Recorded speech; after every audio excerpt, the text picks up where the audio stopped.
avoir ce déclic et d'aller voir... Souffrir de douleurs aiguës dans le bas-ventre, pendant la période de règles ou en dehors. C'est le quotidien de Stéphanie, 34 ans. Ces symptômes sont apparus après la venue de son premier enfant. J'avais toujours une intuition que j'avais de l'endométriose. J'allais voir sur Internet et je regardais dans les symptômes, il y avait, on va dire que tout coïncidait sauf un symptôme typique qui était les douleurs pendant les règles, qui était le symptôme un peu phare de l'endométriose. J'avais des douleurs pendant les règles, néanmoins, pour moi, c'était assez atypique, c'est que j'étais surtout pliée en deux pendant l'ovulation. J'ai quand même demandé à faire des IRM pelviennes sur 2 hôpitaux, une à Metz, une à Nancy.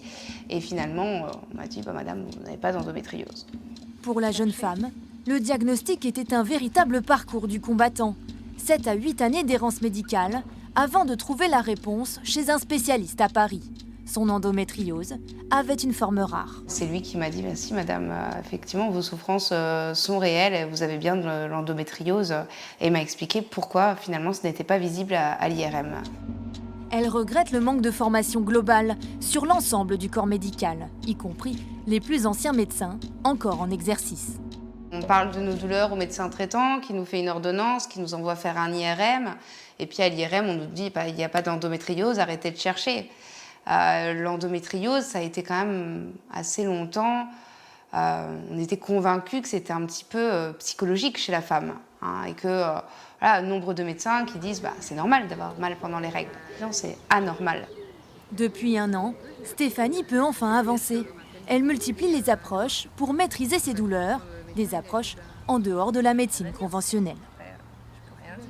Le corps médical a encore beaucoup de progrès à faire sur cette maladie. Il faut aussi parfois aller chercher ailleurs, dans des thérapeutiques naturelles comme l'ostéopathie, le yoga, l'alimentation, tout ce qui nous permet de nous faire du bien et d'améliorer notre qualité de vie au quotidien. Pour l'instant, aucun traitement n'existe pour soigner l'endométriose, une maladie inflammatoire qui toucherait près d'1 femme sur 10 dans l'Hexagone. Pour plus d'informations, contactez l'association EndoFrance.